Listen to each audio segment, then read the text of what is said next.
नमस्कार दोस्तों, जय हिंद। कैसे आप सब लोग? उम्मीद है सभी लोग बहुत स्वस्थ होंगे। आजकल आप देख रहे होंगे अक्सर करके न्यूज में, अखबार में या जहां भी आप जा रहे होंगे, दो ही टॉपिक बहुत चर्चा में है। एक टॉपिक है जिसमें से संसद भवन की नई बिल्डिंग, पार्लियामेंट की न्यू बिल्डिंग, और दूसरा है सेंगोल। तो सेंगोल से जुड़ी हुई सारी जानकारी आपको इस 5 मिनट की वीडियो में मिलेगी, तथ्य सहित कि सेंगोल है कहाँ, इससे उत्पत्ति कहाँ से हुई, चोल डायनेस्टी से इसका क्या रिलेशन है।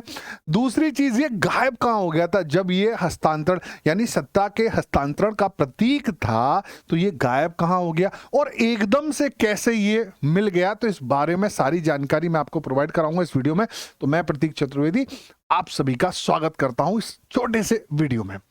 चलिए, तो सबसे पहले सेंगोल के बारे में समझते हैं। देखिए, सेंगोल आपने देखा होगा, अक्सर करके सेंगोल इस प्रकार का होता है।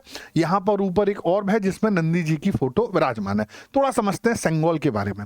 सेंगोल एक तमिल शब्द है, सेम्मई, है ना, उससे बना एक शब्द है सेम्मई। इसका वास्तविक मतलब जो होता है वो होता है धार्मिकता, ठीक है, यानी धर्म से रिलेटेड ये एक शब्द है तमिल भाषा का।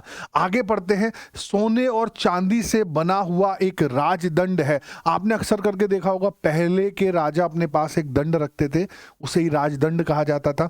इसमें कई कीमती पत्थर लगे हुए हैं और देखिए इसकी जो लंबाई होती है वो 5 फीट होती है और शीर्ष पर एक सुनहरा गोला है जिस पर नंदी की नक्काशी हो रही है ना, जो कि भगवान शिव के, आपको मालूम है, आराध्य हैं। भगवान शिव के सेवक और उनकी सवारी के रूप में क्या होते हैं, जाने जाते हैं।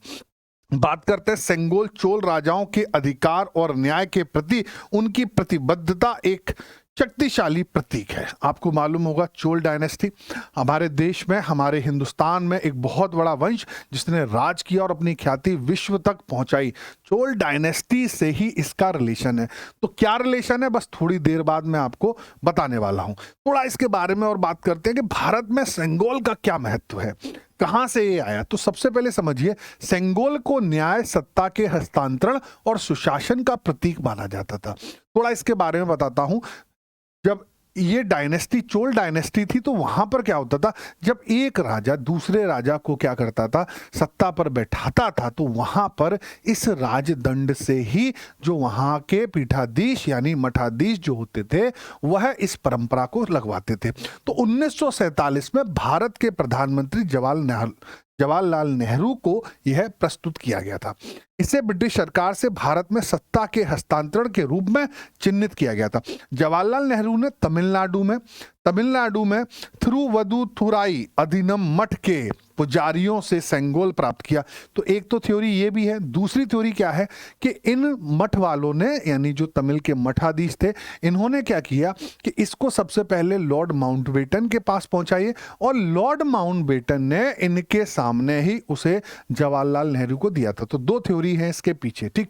बाद में आगे चलते हैं। क्या है सेंगोल का चोल वंश से संबंध। तो देखिए, राजदंड भारत के समृद्ध इतिहास और संस्कृति की याद दिलाता है। इसकी उत्पत्ति चोल वंश से हुई थी, जो भारत के इतिहास में सबसे महत्वपूर्ण और शक्तिशाली राजवंशों में से एक है। सेंगोल का इस्तेमाल चोल्स द्वारा किया गया था जब सत्ता एक राजा को हस्तांतरित की गई थी। अनुष्ठानों की अध्यक्षता शैव पुजारी अधिनियम ने इसकी संरचना की और इसको हमारा आगे जाके यही हमारा क्रमानुसार, समय के अनुसार क्या हुआ, बदलता गया और लोगों तक पहुंचता गया। तो चोल डायनेस्टी से इसका रिलेशन समझ में आया, यानी सेंगोल या राजदंड के सबसे पहले जो उत्पत्ति या इसका इस्तेमाल जो एक राजा से दूसरे राजा को सत्ता का हस्तांतरण के दौरान हुआ, तो वो कौन थे, चोलास थे। अब बात करते हैं 31 साल बाद किसने किया। ये सबसे इंपॉर्टेंट और महत्वपूर्ण बिंदु है कि ये गायब कहां हो गया। देखिए, इसके पीछे थोड़ा समझते हैं। जब देश आजाद हुआ, तो जब ये राजदंड आया, उसके बाद इस पर बहुत सारी चर्चाएं हुई। जो सी राजगोपालाचारी थे, उनसे जवाहरलाल नेहरू ने इसके बारे में बहुत सारी बात करी।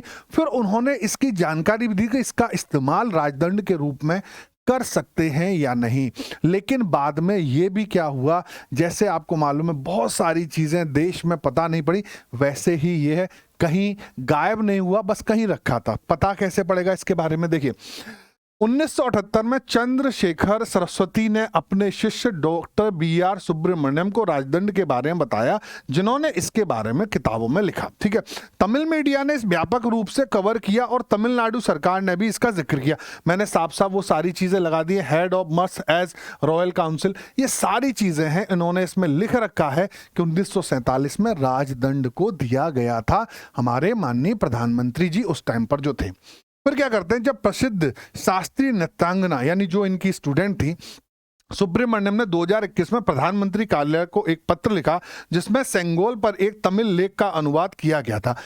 अब इनको भी नहीं मालूम था कि ये इनका जो पत्र है वो इतना ज्यादा क्या होगा, सीरियस ले लेंगे सभी लोग, क्योंकि इन्होंने बताया कि भाई देश की एक धरोहर थी, वो कहाँ है। तो जब उसको ढूंढा गया, आप यकीन मानना, जब मोदी जी के पास या प्रधानमंत्री कार्यालय के पास जब ये सूचना पहुंची तो बाद में जब इसको खोजा गया तो पता पड़ा कि साहब सेंगोल वर्तमान में इलाहाबाद संग्रहालय की नेहरू गैलरी में रखा गया है। कहाँ रखा गया है? नेहरू गैलरी में रखा गया। तो आपको इसके बारे में भी जानकारी मिल गई। चलिए फिर देखते हैं कि सेंगोल को 28 मई 2023 को दिल्ली में संसद भवन में रखा जाएगा। इसका 20 अधिनियम पुजारी एक साथ प्रधानमंत्री को सेंगोल प्रदान करेंगे। सेंगोल के विकास से जुड़े पुजारी भी इस समारोह में हिस्सा लेंगे। इसके निर्माण से जुड़े 96 वर्षीय श्री वुमिदी बंगारू चिट्टा जी भी इस पावन समारोह में शामिल होंगे। आपको मालूम है 28 मई को देश में क्या होने जा रहा है, नए पार्लियामेंट का इनॉग्रल हो रहा है। वहीं पर इस सेंगोल को क्या किया जाएगा, प्रधानमंत्री जी को दिया जाएगा। आपकी जानकारी के लिए आपको थोड़ा सा यहां और लेके चलता हूं। देखिए लोकसभा और राज्यसभा की ये नई जो तस्वीरें हैं वो आपके सामने हैं। एक पर पूरा पिकॉक यानी मोर की क्या है, पूरी आकृति से मोर की शेप दी गई, अंदर से इंटीरियर पिकॉक वाला ही रखा गया। दूसरा कमल पर बेस्ड है। ठीक है, तो उम्मीद करता हूं ये जानकारी आपको काम की लगी होगी। ठीक है, और एक छोटी सी इंफॉर्मेशन है कि वीडियो री एग्जाम एक होने वाला है, उसके लिए मात्र 49 रुपए में, कितने रुपए में, मात्र 49 रुपए में गूगल प्ले स्टोर पर आपको रिजल्ट गुरु ऐप को डाउनलोड करना है और मात्र 49 रुपए की फीस से आपको ये 150 घंटे का आपको लगभग सिलेबस मिलेगा जो लेटेस्ट पैटर्न पर बेस्ड होगा। उम्मीद करता हूं ये आपको वीडियो बहुत अच्छी और जानकारी की लगी होगी। मैं आपसे किसी ना किसी क्लास में फिर मिलूंगा, तब तक अपना ध्यान रखिए, स्वस्थ रहिए। जय हिंद, जय भारत, वंदे मातरम।